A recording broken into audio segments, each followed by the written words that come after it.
So, hi everyone, thanks for making it. My name is Rafi. I'm CEO of Lift Session.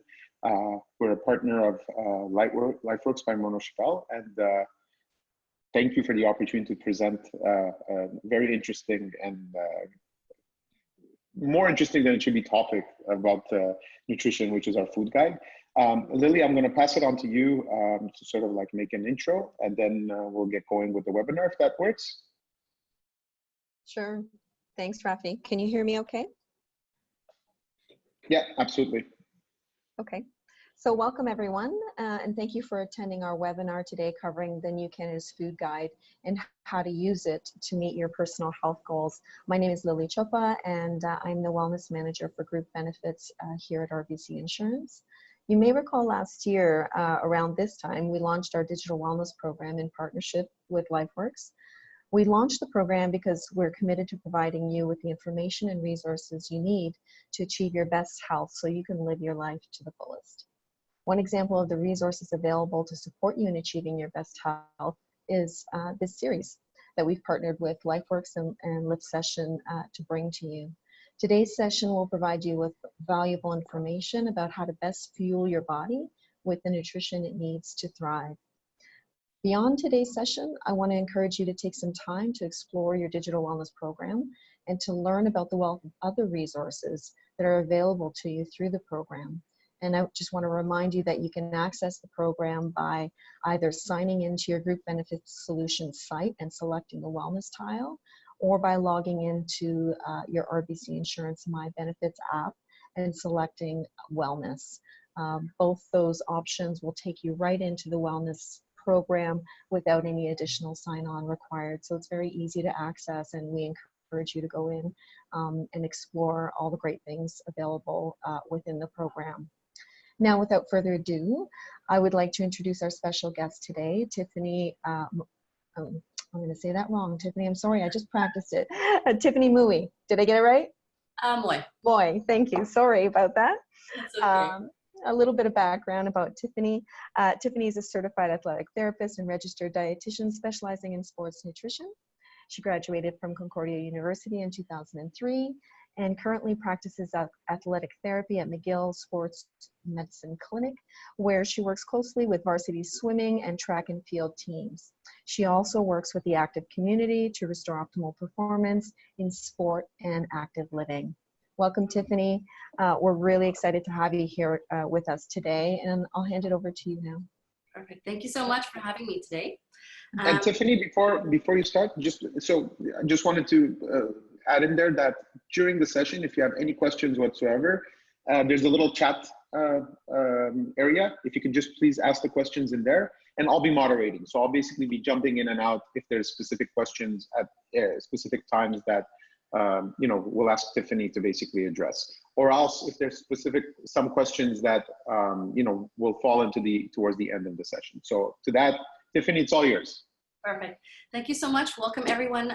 Thank you for joining us today at for our webinar. And today we're going to be discussing the new Canada's Food Guide.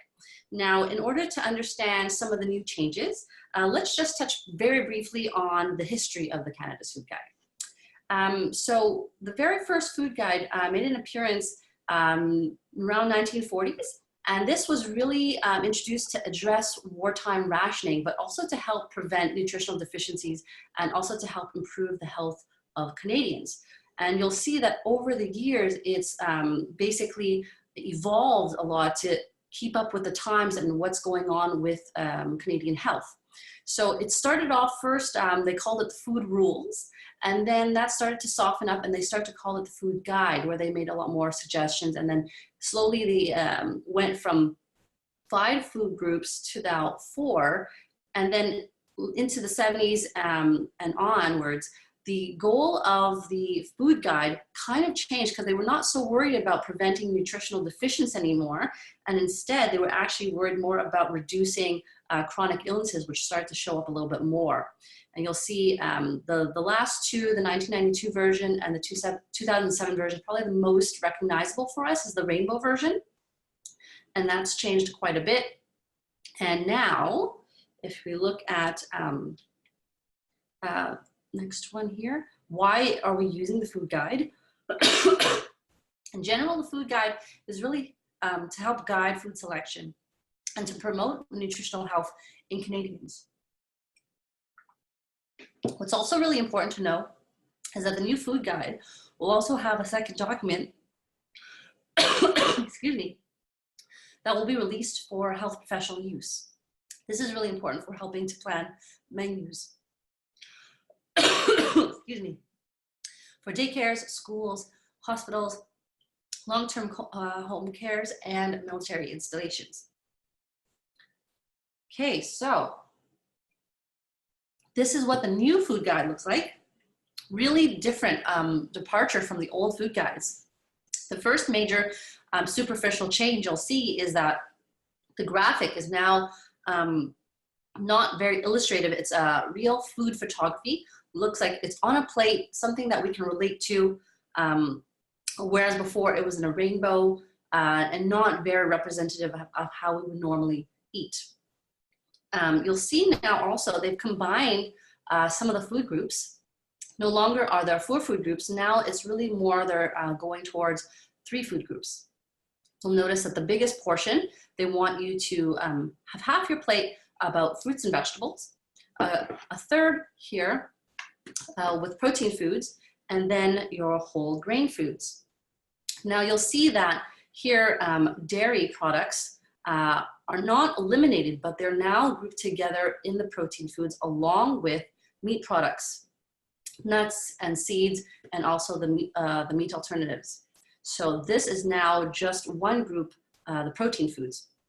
And then you'll also see here the whole grain foods. That has not changed too much, but this is a really good representation of how they want Canadians to start distributing their food a little bit more. So here I wanted to mention that I want to go over a little bit more specifically about what whole grains actually are. Since we speak about them and kind of gloss over it a lot, but I'm not really quite convinced that everyone knows what a whole grain is. So just to give you some definitions, a whole grain is a seed or kernel of certain plants. And you'll see here in the graphic, a whole grain consists of 3 parts. You have the outer layer, which is the bran, which has a lot of fiber, vitamins and minerals. You'll have the endosperm, which is the starchier part, which has the carbohydrates. It's the middle layer, has some protein and vitamins. And then we'll have the germ inside, very much with a lot of nutrients, vitamins, phytochemicals, healthy fats. Now, the difference between a whole grain and a refined grain is that the refined grain has had the outer layer and the germ removed. So you only have the middle part, which is the endosperm. Okay, so it's important that you understand that something that is a refined grain hasn't had anything bad added to it. It just has had some of the good stuff removed. But a lot of times when something is, you'll see on the label, perhaps it's fortified, that means some of the nutrients have been added back into it. This is not to say that refined grains don't actually have a place in your diet. It can be used in specific situations. In general, we probably want to go more towards the whole grain. We want to retain as many of the nutrients as possible, especially with the fiber.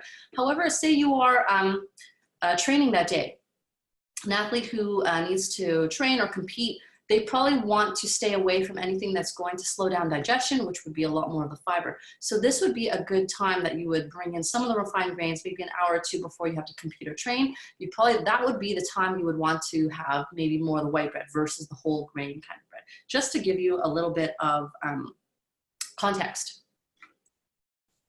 Now, what is a whole grain? A whole grain, these are just examples of different whole grains that exist. We are very familiar with wheat. It is just one of the whole grains. There's rice, we have oats, we have barley, there's corn, really in the form of cornmeal when it's dried. We have wild rice, rye, and then quinoa and buckwheat. So all of these are considered whole grains, okay? So it's really important to take note that a whole grain doesn't necessarily mean whole wheat. They are not interchangeable. And especially, please do not confuse gluten with whole grain products. Gluten is a wheat protein specifically only to wheat, which is just one of the categories in a whole grain. Other whole grains, like we mentioned before, oats and rye and all that stuff, they don't actually contain gluten.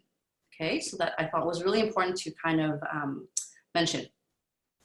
So that was, we just reviewed sort of the first page of the new food guide. This is the second page, what we call the snapshot. So this is the second page that you're going to see very commonly. Maybe it's going to be posted in doctor's offices and stuff. So the first page was the plate, and the second page is this. And this is where it's really important, I think the new food guide is moving towards, is that it's not focusing on solely just the foods, but actually about eating habits. They really mention that healthy eating is more than the foods you eat.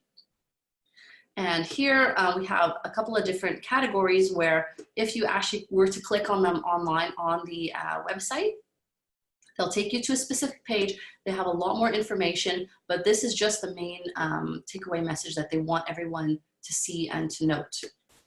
Tiffany, there's one question from the room. Can you mention which other grains contain gluten? So just sort of like having a clear view of which ones contain gluten and which ones don't out of that you showed? Gluten is really only contained in wheat products. Okay. So all the other ones that you showed, like barley and everything, do not contain gluten? No. Okay. So from a gluten-free diet perspective, any grains you use that's pretty much non-wheat based will be gluten-free. Exactly. Now, it's also important to remember that depending on what the product is, there might be a small amount of like cross-contamination in the factory where it's processed. So for someone who's gluten intolerant, this is not really an issue. But someone who has celiac disease, which is a real serious condition, that's where we actually have to make sure that any other grains have not come into contact with wheat. But in general, for people who have gluten sensitivity, just to stay away from the wheat products, that's actually fine. Okay, thanks. Thanks, Tiff. All right, so to get back to this second snapshot, I want to point out that you have a lot of little tabs on the side here. And if you were to click on these on the website, they'll bring you to specific pages that contain a lot more information, a lot more kind of like tips and tricks and things like that. So this is really, they have a lot of good resources, but you have to go online for them. Now, some of these here, you'll notice being mindful of eating habits, really talking about, you know, how you're eating, why you're eating, what, when, and where, really considering your environment of eating. Cooking more often is now becoming a little bit more important as well. This is really important to kind of also teach young children in the home to start having the good habits of cooking more food and then spending time with family, enjoying food. And I think this is really important. And this is something that I find that's really dear to my heart, is that I want people to enjoy food. And it shouldn't be something that you want to avoid or it's a pain. Food is really linked with so many happy occasions, and you're going to be surrounded by food all the time. So the fact that you can enjoy food and spend time with people to eat, this is really important to creating a healthy lifestyle. And it's beyond just being prescriptive and saying, oh, you should have half a cup of this with 1 cup of this a day. It's really not just about that anymore. It's really everything encompassing altogether. So some other really big takeaway messages, which that the Canadian Food Guide really wants to encourage, is using food labels to help decide what is the right type of food for you.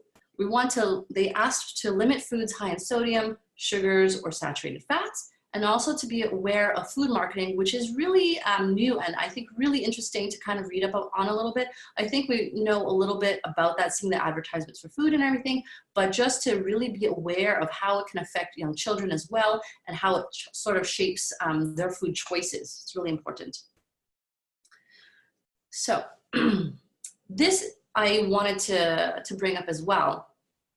The Canada's Food Guide is really meant to be for the general population, for all age groups, and all the information that's been presented has been backed up by information, data, research that is quite current.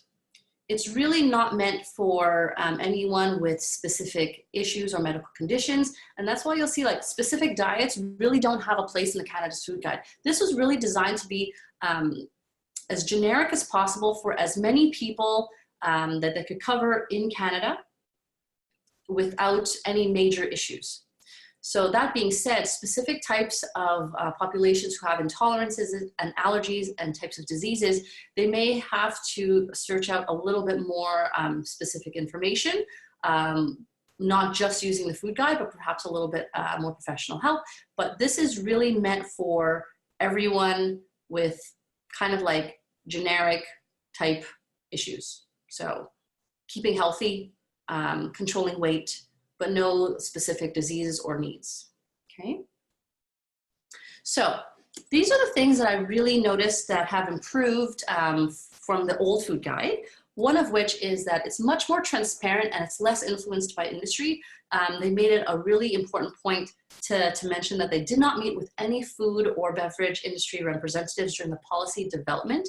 And I think that shows because if you look back at that first snapshot of the plate, you'll see that all the foods have been given sort of like equal footing, besides the fact of you want more fruits and vegetables in terms of on your plate and stuff.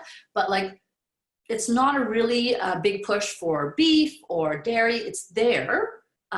They're one of the options, but they're not necessarily more or less important than the other protein sources. So I think that was a really important move. And I think will help kind of like the general population trust the food guide a little bit versus kind of thinking that it's been backed by industry. This new snapshot is much simpler to understand the visual plate. There's no serving sizes, there's no rainbows, there's no prescriptive portion sizes. I think most people can look at a plate and really see how that can apply to them. So as simple as possible is usually the best way to get someone to buy into it. So I feel like this plate version will hit home for a lot more people and just be easier for people to kind of like figure out how they want to look at their day and their food. Now you'll see that the frequency as well in terms of like how many meals a day, how many snacks, that also isn't written out as well. This is part of their, I think, push to say that everyone is very individualized. We have different needs from one person to the other. And also, even from one day to the next, myself, I might have different needs. On a day that I'm training really hard or I have a lot of activities scheduled, I might have to have an extra meal or an extra snack. And that's going to be up to me to sort of figure out using those guidelines from the new food guide, but using the plate to kind of guide my selection of how much of each type of food to have. But depending on what I need to be doing or not doing, I can adjust those portions for myself, what fits myself. If we go back to one of the suggestions was kind of be mindful of your eating habits. If you are paying attention to how you're feeling, if you're hungry, if you're not hungry, how much are you eating, why are you eating? Those all help to shape how much you should be eating. So if I'm listening to my body and I know, okay, you know what, I feel relatively pretty good. I don't feel overfull. I don't feel hungry. I think that's pretty good.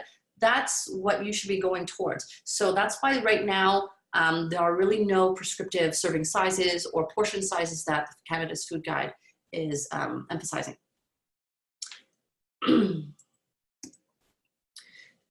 Also, I guess this kind of goes back to my other point is that they're really focusing on how to eat and not what to eat. Really talking about food habits and versus just like the foods themselves, which is quite a large departure. I mean, they tried to include, you know, healthy activity and stuff into the food guide, in the previous food guides.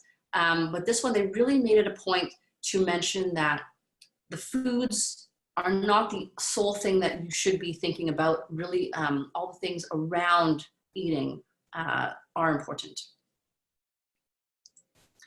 And last, one of the last ones for here is less emphasis on meat proteins. And this I really find is representative of the times and acknowledges that the toll that mass-produced meat takes on the environment. And it's been long known that in Western countries, the amount of protein consumed is on a daily basis by the majority of people usually surpasses what is actually needed. So by giving the meat and the legumes and nuts and stuff equal footing on the plate, this is really, I think, modernizing and moving towards where the future should be heading in terms of just environmental and sustainability issues. And also by including more of the nuts and legumes with the meat proteins, we're also increasing secretly the amount of fiber that we're consuming, which is also a good thing. Tiffany, one question here on that. What about fish-based proteins? Is this same concept here, same less emphasis on that as well? For fish protein? Yes. No, it's still, yeah, it's been given sort of like equal emphasis. Fish, seafood products also encouraged as well. But like, I think they're trying to say not one protein is going to be better than the other. Try to have a variety, mix it up a little bit so you get the different nutrients that each piece of protein is going to provide. Because you're going to get slightly different from meat versus legumes versus fish, but they're all good and they're all part of what they're recommending essentially. Okay, thank you. No problem. Okay. So something else that they've now really started to emphasize as really using water as the drink of choice. Fruit juice is no longer really recommended as a drink or even a substitute for a fruit serving. So that's really good. And then the other parts I really liked, if you notice back on that snapshot, on the sides there was a tips button. And that you can see will have different resources for meal planning, for different environments you're in, stages of life. I think this is really helpful because everyone is in a little bit of a different position, but this kind of helps you plan for yourself specifically a little bit more. Also, what is really good is that they've mentioned that it will be more fluid with ongoing updates for the new cannabis food guide, which is excellent. So instead of waiting for the next 7 years before something new will pop up, as things come up, they're going to start adding to the website. And actually just this week, they've already started to add a couple of updates. Now the food guide is available, I think, in many more languages. So it's a little bit more easier for people who speak not just English or French, different languages in Canada. So that's a really nice update. So I'm expecting that as the year passes, there's going to be more and more updates like that coming up. So there are still a few things that I feel could be improved from the new food guide. One of which is I felt that it was not very culturally inclusive. Now, there are a lot of different types of people living in Canada, new immigrants, people who are not necessarily born in Canada, and on that plate, you don't necessarily see a lot of things that would be recognizable necessarily for someone new to Canada. So I felt like this is something that I could work on. And even the types or the way people would eat. So a lot of Asian families, they eat more in family style. So they don't necessarily put their plate in that way. So these are different things I feel could be improved to really be a lot more inclusive of and representative of the population that lives in Canada. I also felt it did not really do much to address food insecurity. For those of you not very familiar with the term, food insecurity is defined as inadequate access to food due to financial constraints. And actually in Canada, over 4 million Canadians have to live with some form of food insecurity, and they struggle to put food on the table. So I feel like lower cost options were not really illustrated on the plate for people to see. We're talking about, like say, frozen vegetables, canned vegetables. Those are still good options that you can be using, but they weren't in that photo snapshot. Now, in the tips and the resources, if you were to look it up, they do mention how to meal plan on a budget.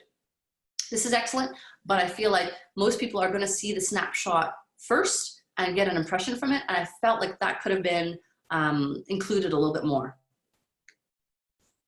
And that last point, the accessibility, really the best resources are online, and some important information is not on the snapshot. So all those tips that will help with meal planning and using a budget and all that stuff. Now, this is good and bad, because I do feel that you don't want the first impression to be very busy with a lot of information, because that's going to be more difficult for people to buy in when it looks very complicated. That's why we like that plate photo, because it's really representative, it's easy to look at, very simple to understand what the main take-home points are. So with this accessibility issue, it really is, like I said, good and bad. I feel like they have a lot of really good resources online, but you need to be online. You need to have access to internet. You need to be able to have the time to go through. The website is okay. I wouldn't necessarily say it's terrible, but definitely there are, you know, you would have to do a lot of clicking around to find all the good resources. But if you take the time to do it, there are some excellent, excellent tips in there. So I do encourage that everyone go check out the website for that.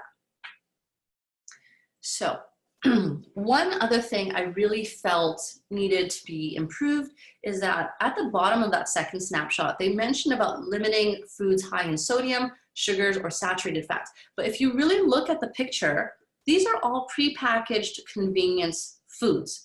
And these are what we would call ultra-processed foods. So in fact, they're targeting these specific elements of sodium, sugars, and saturated fats, but really what they're meaning is ultra-processed foods. And I really wish that they would be stronger in that stance and really call it out for what it is.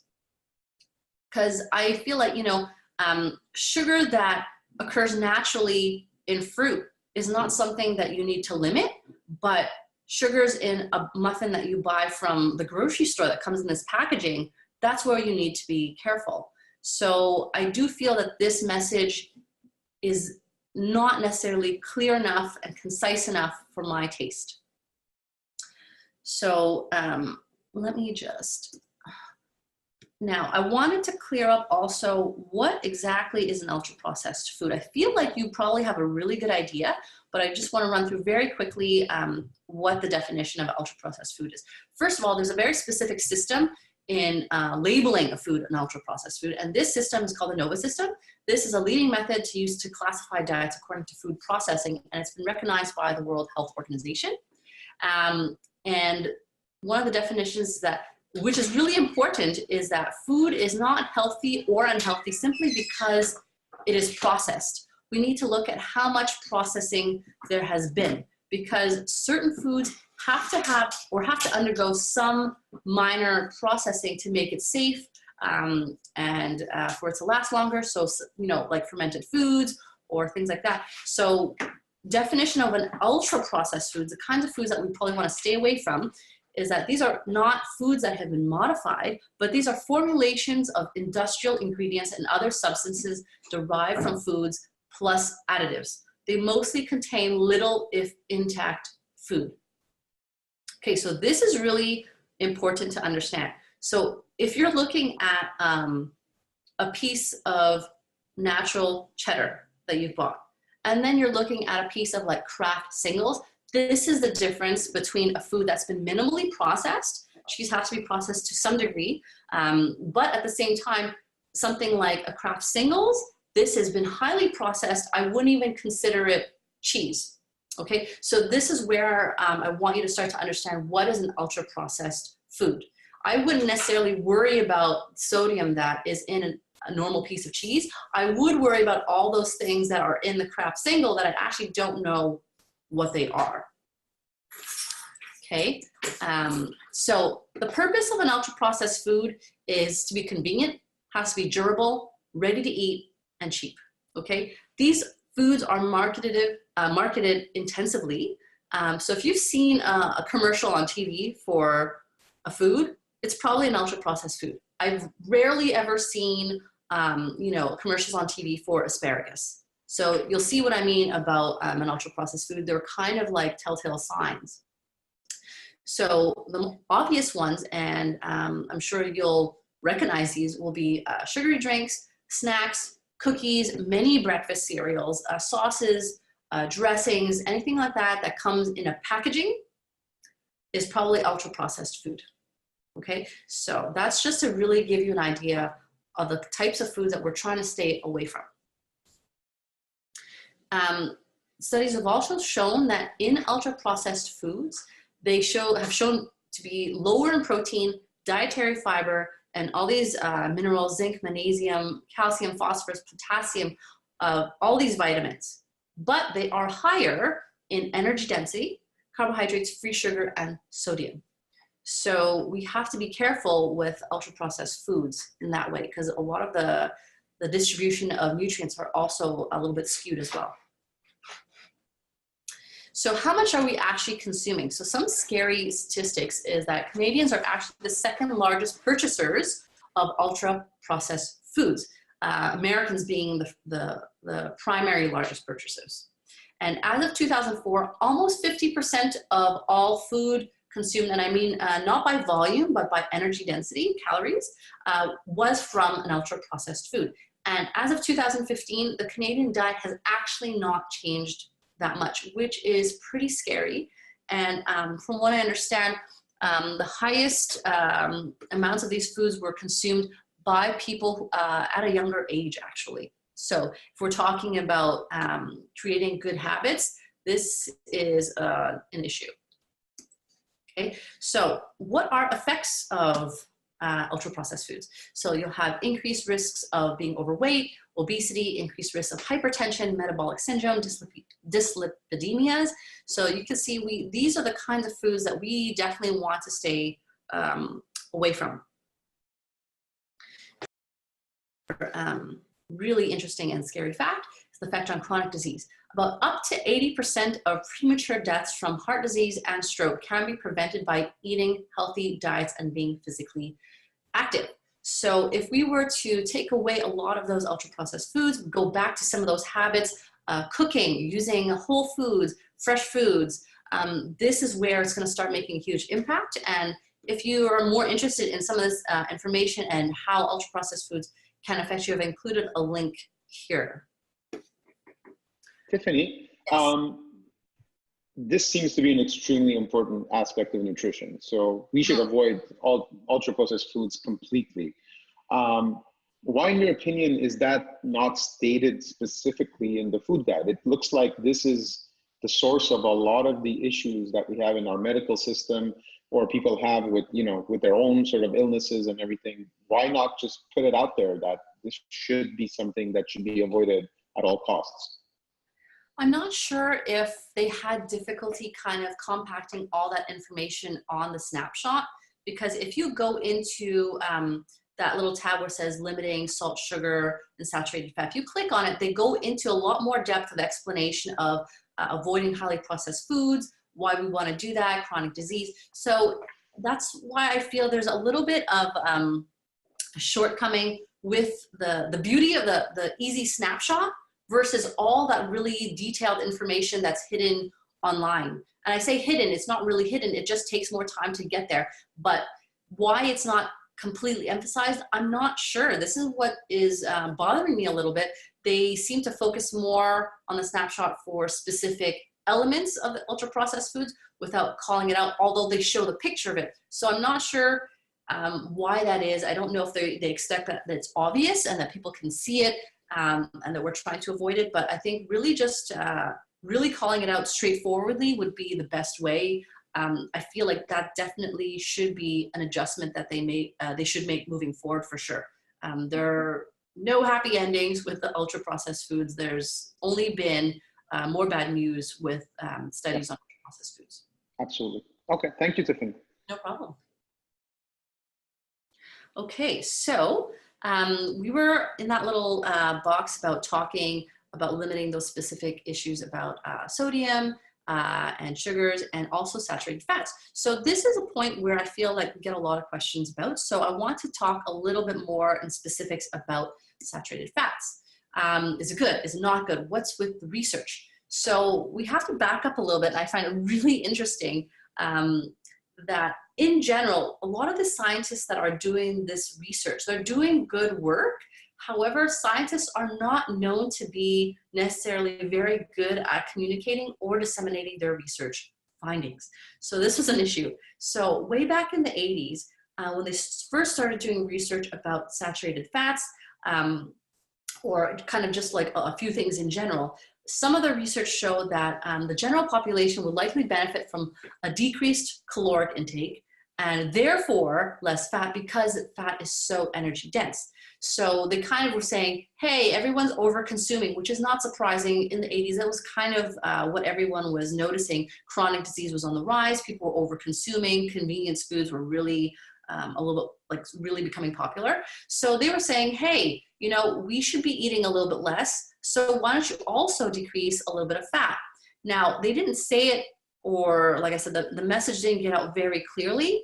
And of course, marketing and media, they really want the great headlines. So now they started to grab on to little bits of information and turn that into something, basically a new movement. So companies took advantage of this kind of information, but then they turned around and started to aggressively market low-fat products, which instead of having the fat in the products, they just had a lot of added sugars because this made it taste good. So this whole low-fat movement really led to the demonization of fats in general, and especially saturated fats.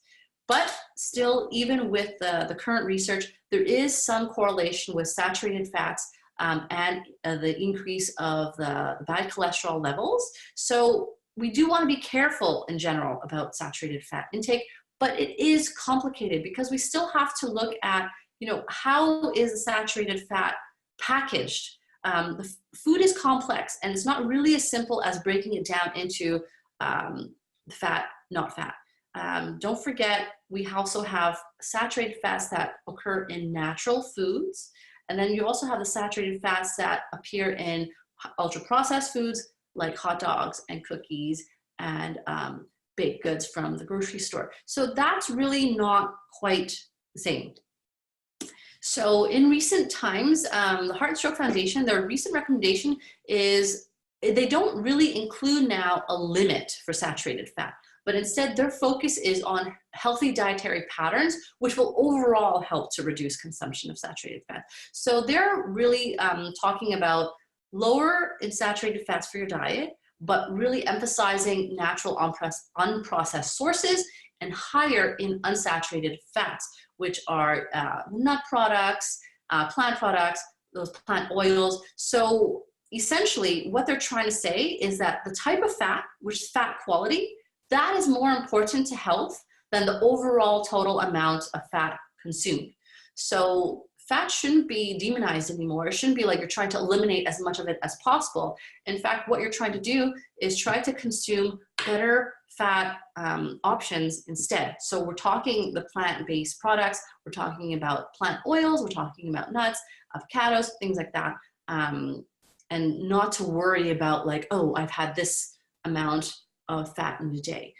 Don't worry about that. Worry about the quality of your fat. So while we're talking about fats, I think this would be a nice little segue into going and talking about what kind of oils to use when cooking. So the most important question really is, what is your oil going to be used for? What type of cooking? Because the biggest issue actually is the smoke point of the oil, which this means the temperature at which the oil burns and smokes, because this causes degradation of the oil and this releases harmful compounds. This is something that we really try to avoid as much as possible. So knowing what kind of cooking you're trying to do will help decide what kind of oil you want to use. So we have first refined oils, and the definition of that is an oil that's been extracted from plants, either using chemical solvents or an oil mill. It might be purified or refined and maybe chemically altered. These are most vegetable oils. These are usually blends of different plants. They have a high smoke point. They tend to have less nutrients because of the processing. So this is less than ideal, but this is very reminiscent of, say, like the refined grains. So it's not like bad things have been added, but a lot of the good things have been removed. However, because of the high smoke point, these are better for frying.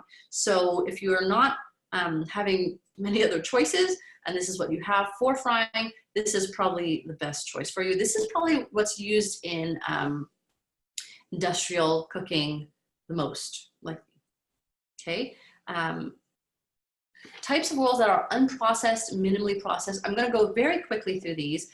And the most popular has to be by far the extra virgin olive oil. And I really want to stress it has to be extra virgin olive oil that you're going to ensure more of the quality. If it's just olive oil, it can be also a blend and you're going to lose a lot of nutrients along the way. To note though, usually has a low smoke point, so I wouldn't use this for high temperature cooking. Excellent though in things like salads. Lots of nutrients that you've retained. Depending on the quality though, the price can be an issue. I've seen very affordable olive oil, quality may be questionable. You have to check out your companies because there have been some research showing that some companies are cheating a little bit and blending the olive oil. So you really have to use a company that you trust and that you know. And I've also seen very, very high-end olive oil, which can get very expensive. So you'll have to see what your budget is. And this is where it's also important to know in terms of budgeting, what you want to do, what you can afford. So all those things have to be taken into account as well. Another very popular oil in the past little while has been coconut oil. It's been very hyped up. The unprocessed coconut oil has a higher smoke point, can be used for frying certain items, but still requires more research in terms of like how healthy is it. There has been earlier research that was released and I was saying it was super, super great. Now as more research is coming in, it's kind of like, okay, everyone just calm down. Not as impressive as we thought, so still use in moderation. It's neither really, really good, but also neither really, really bad. I still would be using it definitely in moderation. I wouldn't necessarily substitute for anything else that I was currently using. Don't forget, this kind of oil is also really strong in flavor. So if that's something that you don't appreciate, it's not something that necessarily need to be using. Avocado oil is really nice. It has a high smoke point, so you can use it for higher temperature cooking, but can be expensive. Some of these other plant oils, you can see that they either have a high smoke point, low smoke point. Some of them are neutral in certain nutrients. Some of them are really good in nutrients. Price is going to play a part into this. And also with some of these nut oils and sesame oils, I'm not sure how that would work out for people with allergies because you can also find certain ones that are refined, which have less impact on people with allergies, but at the same time, I'm not sure if you would really want to take the chance. Flaxseed oil is also another one, but this one is special. You'd have to store it in the fridge. So that one you'd have to take a little extra care for, but these are ones would be really nicely used in like salads and stuff. Okay, good. So I want to just briefly mention, there's a couple of exceptions because I don't want to necessarily say that refined is really good or bad. You also can find refined coconut oil. This will make for a milder taste. So people who are not really into the strong coconut taste but really want to use this oil, a refined coconut oil might be a better choice. It also has a longer shelf life and is more affordable. There are slightly less nutrients because of the refining process, and the smoke point is lower. So it does change a refined coconut oil versus unrefined. And then also peanut oil, you'll also find that some of them are refined, and that removes the protein, which causes allergic reactions, which is actually something really important. So if you go to a restaurant and they're using peanut oils for frying, they're probably using the refined one. Okay. Okay, so let's move on a little bit from these. And I want to talk a little bit about how the food guide should inspire you a little bit. So we want to keep things simple. And by keeping it simple, we're more likely to follow it and keep consistency. And it's a lot less intimidating. We want to emphasize the healthy habits and not just the foods themselves.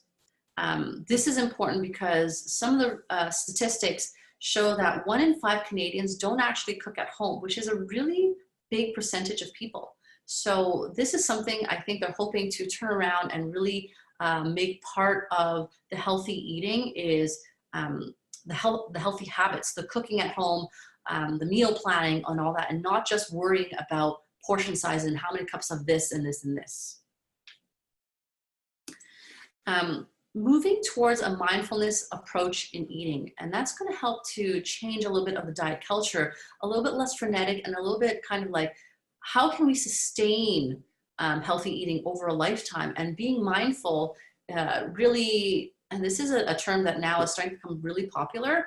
And at the same time, I don't want to just throw it out in there and not give you a little bit more detail, but being mindful is really paying attention to your environment and why you're eating, how you're eating, listening to your body, and not really being super detailed and strict with yourself, and looking at food as just a fuel, but it is also involved with culture and spending time with people. And it's just involved with so many things in the day-to-day life. So I think that looking at eating as habits and not just the foods is really important, so that we can have healthier people and not people that just want to diet to lose weight for 2 weeks and then go back into this kind of like yo-yoing pattern.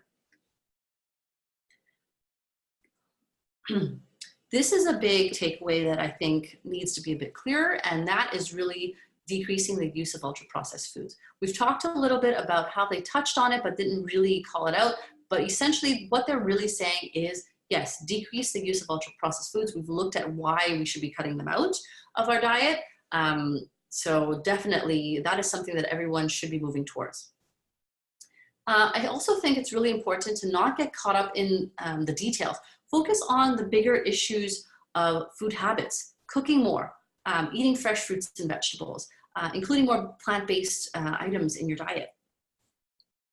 Another really important thing is getting the children involved. We're trying to raise a new generation with good habits, and when they see us preparing foods and like just kind of meal planning in general, and asking them to help out a little bit with the cooking, this starts to provide a really good base for them, and they can start using their good habits going into the future. Because like we said before earlier, some of the highest users of ultra-processed foods are younger. So we want to really avoid that as much as possible. So how can we actually use the Canada's Food Guide to be practical, help us to lose and control weight at this point? The first one is meal planning. And I really think that this is important for us to look at. And the first step really is you want to decide what you want to eat. In general, I think most people find it easiest to plan around a week in advance. I think going grocery shopping and all that once a week is pretty on average. So look at what your needs are. So if it's 1 week, we're going to look at, in this week, what are we trying to eat? If you are someone who doesn't mind shopping a little bit more often, you might only plan 2 or 3 days in advance, or you really don't have a lot of time, you really want to be looking at 2 weeks in advance. This is something that you need to start to organize for yourself. So that's the first item. Seems very obvious, but in fact, actually can take a little bit more time than we think. So speak to the family, decide what is it that you want to eat, start planning that by having a grocery list somewhere that's accessible and everyone can contribute. So you're not stuck with like, your grocery cart and you have no idea what to buy. So grocery shopping with a list will definitely help avoid impulse buys. And impulse buys are usually junk food, and the junk food is usually the ultra-processed food. And also using a grocery list saves time, and we all need a little bit more time. And of course, afterwards, what we want to do with this is we want to get cooking. So sounds really obvious, but when you start to break it down in these steps, I'm not sure if everyone's really doing it this way. So just by looking at it in a very practical way, very step-by-step fashion, this is something that we can be doing and planning out, making sure that we have the foods that we need. So on to the next point, which is cooking once and eating twice. I'm a huge fan of batch cooking and freezing portions. This is something that I do very often. I do it usually once a week, depending on my schedule. It could be the weekend, could be a weekday. I have a little bit more time after I've done all the groceries, because I know I've planned out what kind of meals I'm looking at for the week. I like to cook extra. I freeze certain portions so that when I am stuck for time, and or perhaps groceries at the same time, I can go into my freezer and I have a healthy meal that's ready to go for lunch, and I didn't even have to spend extra time for it. So basically, this is saving time. This is going to decrease dependence on purchasing meals or using convenience frozen foods, because these are meals that you've prepared yourself. So I really find that this has been so helpful for me with my busy schedule and my young daughter. Really, batch cooking has been a lifesaver. Healthy snacking. Once again, this sounds really obvious, but when you start to break it down, a lot of people have difficulty making sure that they have this down as a routine. First thing is, and that goes back to the meal planning and the snack planning, is preparing healthy snacks. Have them accessible at work. So this, if you haven't purchased them, you can't do this. So it goes back to making sure that on your grocery list, you have everything purchased. So at home, you know that you have these foods and you can pack them. We're talking healthy snacks, the least processed possible or minimally processed. So things like fruits, vegetables, using a hummus dip with your vegetables. That's usually a really good one as well. And yogurts, cheese, nuts, making your own snack bag, which I usually do, which is like I put a combination of sort of like a homemade trail mix. So I put different nuts and seeds and dried fruit and all that. And what I do is I pre-prepare them. And then when I'm ready to go, I grab it, throw it in my bag. I know it's always in my bag. And then I also will sometimes leave some snacks already at work, so I don't have to worry, hey, if I forgot, it's already there. So depending on what you have accessible, these are really important to have them where you need. So either in your bag ready to go or already at work, so you know you don't have to bring them. So this, making sure that you have healthy snacks on hand, keeps you energized, satisfies hunger in between meal times, which also will mean that you will less likely have junk food or overeat, because you won't be so hungry.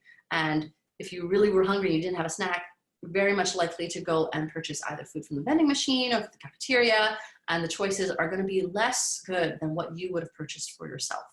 So by organizing, making sure you have stuff available, these small, very realistic steps are going to help control the hunger and also the overeating. So that's kind of part of that mindfulness part. So this one is also really important, is to not eat while distracted. Try not to watch TV or use any electronic devices, because that can lead to distracted eating. People tend to eat more when they're not paying attention. Try to focus on what you're eating. Try to enjoy your food and enjoy who you're eating food with. So this is also really relevant, I think, for the current times where it's very easy to eat and then just scroll on your phone and not really pay attention, like, how am I feeling? Am I full? Am I still hungry? I think these are really important points that just by putting down the electronic device and paying attention to your company or even just your surroundings, I think is really important. So some of the main points that I want you to remember from today is healthier habits are more important than the foods themselves. You should really try to include more plant-based foods in your day-to-day. We really want to try to decrease ultra-processed foods. Don't sweat the small stuff. Work on the bigger picture with the most impact first. And what I mean by that is, don't worry about, what specific oil am I using if you haven't really eliminated a lot of the ultra-processed foods from your lifestyle. So that's what I'm saying. Work on the bigger things first, and then work down more towards the details. Also, what's really important is use your critical thinking, and don't take everything at face value. Ask questions. If things don't make sense to you, ask questions. If things sound too good to be true, ask questions. And please watch out for what we're trying to move away from: counting calories, being too focused on details, any trendy or extreme diets. I'll be honest, I'm really not a fan of dieting in the traditional sense. I haven't met a specific diet that I would feel comfortable recommending to a client, with maybe the exception of a Mediterranean diet, which is to me not really a diet, but more of a way of eating. Because in general, for these kind of quick fixes, if it's too good to be true, it's probably too good to be true. Did you have a question, Rafi? No. We're going towards the end, so I just wanted to basically show back up and be ready to sort of finalize things. Yeah. Good. All right. And then the last thing I wanted to show you guys is that if this has piqued your interest in nutrition, in ultra-processed foods and healthy lifestyles, I came across a really great documentary on the nature of things, which I've included the link for. And I found it super fascinating. Includes a lot of the topics that we touched on today and going more into detail. And I found it really, really helpful and informative. So I would definitely encourage, if you had 45 minutes at all, try to watch this. I think you'll find it really, really informative. Cool. So that is it on my end. Thank you, Tiffany. And Lily, I'll hand it over to you to basically finalize. Sure, thanks, Rafi, and thanks, Tiffany. Tiffany, I just want to say a big thank you for this very comprehensive overview of Canada's food guide and how we should use it to maintain good health. I also want to thank the participants for attending our webinar today. I hope you found it informative and motivating. I encourage you to choose 1 or 2 things that you learned today and incorporate them into your daily meal planning and start a process of change with regards to nutrition in your life. Lastly, I just want to let you know you'll be receiving a short participant survey. Please do take a minute to share your feedback so that we can continue to plan for future events that interest you. So Rafi, thank you. Tiffany, thank you. And I hope everyone has a great rest of the day. Thanks. Thank you, Lily. Thank you, Tiffany. All right. Thanks, everyone. Okay, bye. Bye.